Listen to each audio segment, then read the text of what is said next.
السلام علیکم ورحمۃ اللہ وبرکاتہ۔ ناظرین و سامعین حضرات، آج ہم اللہ تعالیٰ کی حمد و ثنا بیان کریں گے۔ دیکھیے، اے اللہ، رونگٹے رونگٹے پر زبان ہو تو بھی تیری ایک نعمت کا شکر ادا نہیں ہو سکتا۔ یعنی اگر ہم زبان سے شکر ادا کرتے ہوئے اس کے علاوہ اگر ہمارے جسم کے ہر رونگٹے پر ایک زبان اللہ تعالیٰ لگا دے اور وہ جسم کا رونگٹا اگر شکر ادا کرنا چاہا تب بھی ہم اللہ تعالیٰ کا شکر ادا نہیں کر سکتے، کیونکہ اللہ تعالیٰ کے ہم پر بے شمار احسانات ہیں، نعمتیں ہیں، جس کا ہم کبھی اللہ تعالیٰ کا شکر ادا نہیں کر سکتے۔ وہ سب کرنے سے ہم خاسر ہیں۔ دیکھیے، ڈیٹیلز میں پڑھیں گے۔ اللہ کی طرح طرح کی بے شمار نعمتوں کو دیکھا۔ آسمان کو اس نے ایک محفوظ چھت بنا رکھا ہے، زمین کو بہترین فرش بنا رکھا ہے، آسمان سے بارش برسا کر زمین سے مزے مزے کے پھل، کھیتیاں، باغات تیار کر دیتا ہے۔ اسی کے حکم سے کشتیاں پانی کے اوپر تیرتی پھرتی ہیں کہ تمہیں ایک کنارے سے دوسرے کنارے اور ایک ملک سے دوسرے ملک پہنچائیں۔ تم وہاں کا مال یہاں، یہاں کا وہاں لے جاؤ، لے آؤ، نفع حاصل کرو، تجربہ بڑھاؤ۔ نہریں بھی اسی نے تمہارے کام میں لگا رکھی ہیں، تم ان کا پانی پیو، پلاؤ، ان سے کھیتیاں کرو، نہاؤ، دھوؤ اور طرح طرح کے فائدے حاصل کرو۔ دائماً چلتے پھرتے اور کبھی نہ تھکتے سورج چاند بھی تمہارے فائدے کے کاموں میں مشغول ہیں۔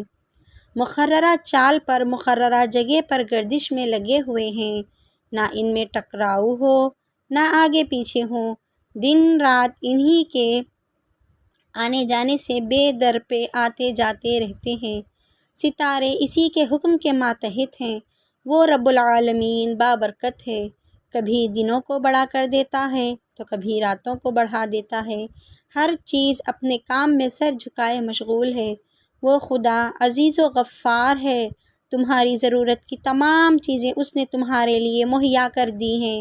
تم اپنے حال و خال سے جن جن چیزوں کے محتاج تھے اس نے سب کچھ تمہیں دے دی ہے۔ مانگنے پر بھی وہ دیتا ہے اور بے مانگے بھی دیتا ہے، اس کا ہاتھ کبھی نہیں رکتا۔ تو بھلا رب کی تمام نعمتوں کا شکریہ تم ادا کیا کرو گے؟ تم سے تو ان کی پوری گنتی بھی محال ہے۔ طلق بن حبیب رحمہ اللہ فرماتے ہیں کہ خدا کا حق اس سے بہت بھاری ہے کہ بندے اسے ادا کر سکیں، اور خدا کی نعمتیں اس سے بہت زیادہ ہیں کہ بندے ان کی گنتی کر سکیں۔ اے لوگو، صبح شام توبہ استغفار کرتے رہو۔ صحیح بخاری میں ہے کہ رسول اللہ صلی اللہ علیہ وسلم فرمایا کرتے تھے کہ خدایا تیرے ہی لیے سب حمد و ثنا سزاوار ہیں، ہماری سزائیں ناکافی ہیں، پوری اور بے پرواہ کرنے والی نہیں، خدایا تو معاف فرما۔ رونگٹے رونگٹے پر زبان ہو تو بھی تیری ایک نعمت کا شکریہ ادا نہیں کر سکتی، تیرے احسانات اور انعامات بے شمار ہیں۔ آخر میں اللہ رب العزت سے دعا ہے کہ اللہ تعالیٰ ہم تمام کو اللہ تعالیٰ کی حمد و ثنا بیان کرنے والا اور ہر چیز پر شکر ادا کرنے والا بنائیں۔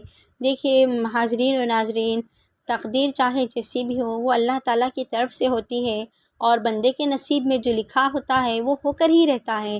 تو لہٰذا ہم کو چاہیے کہ ہم ہمیشہ اللہ تعالیٰ سے دعا کرتے رہیں، توبہ استغفار کرتے رہیں۔ توبہ استغفار کرنے سے کیا ہوتا ہے کہ اللہ تعالیٰ ہم سے راضی ہو جاتا ہے، اور جب اللہ تعالیٰ ہم سے راضی ہوتا ہے تو اس کی رحمتیں ہم پر نازل ہوتی رہتی ہیں۔ تو اللہ تعالیٰ کی جب ہم پر رحمتیں نازل ہوتی ہیں تو پھر ہم پر سے تمام کی تمام مصیبات، آفات، بلیات، پریشانیاں وغیرہ سب کچھ دھیرے دھیرے ختم ہونے لگ جاتی ہیں، اور ہماری زندگی میں سکون میسر ہونے لگتا ہے۔ تو لہٰذا اللہ تعالیٰ کا شکر ادا کرتے رہیں، جتنا ہے اتنے میں خوش رہیں، زیادہ کی حرص نہ کریں، اور جو ضرورت ہو اس کے لیے اللہ تعالیٰ سے طلب کرتے رہیں۔ دعا کے ذریعے جب ہم اپنی ضرورتوں اور حاجات کو اللہ تعالیٰ سے مانگتے ہیں تو وہ دینے سے کبھی خاسر نہیں۔ اس کی ذات بہت وسیع ہے، وہ کسی کو مایوس نہیں کرتا، بس ہمارے تقدیر میں جو ہونا ہے وہ ہو کر ہی رہتا ہے۔ اسی لیے اللہ تعالیٰ کیا ہے، سب کا جو ہے سو زیادہ علم رکھنے والا ہوتا ہے، ہر چیز کا علم اس کے پاس ہے۔ جو ہمارے لیے بہتر ہے وہ کرتا ہے اور جو بہتر نہیں ہے وہ نہیں کرتا۔ جب ہماری جو ہے نا جو خواہشات ہوتی ہے اگر وہ مکمل نہیں ہوتی ہے تو ہم مایوس ہو جاتے ہیں۔ تو جب مایوس اور جو ہے سو ہمارے حوصلے پست ہونے لگتے ہیں تو ہمیں یہ یاد رکھ لینا چاہیے کہ جو کچھ ہوتا ہے وہ اللہ تعالیٰ کی طرف سے ہوتا ہے۔ اے اللہ جب تو راضی ہے میری تقدیر سے تو میں تجھ سے راضی ہوں۔ یہ اس طرح سے یہ جملہ کہتے ہوئے ہمارے سارے حال کو اللہ تعالیٰ پر چھوڑ دینا چاہیے اور پختہ یقین رکھنا چاہیے۔ اللہ تعالیٰ ہی ہے جو ہر چیز کا کارساز ہے، بنانے والا اور بگاڑنے والا وہی ہے۔ تو اللہ تعالیٰ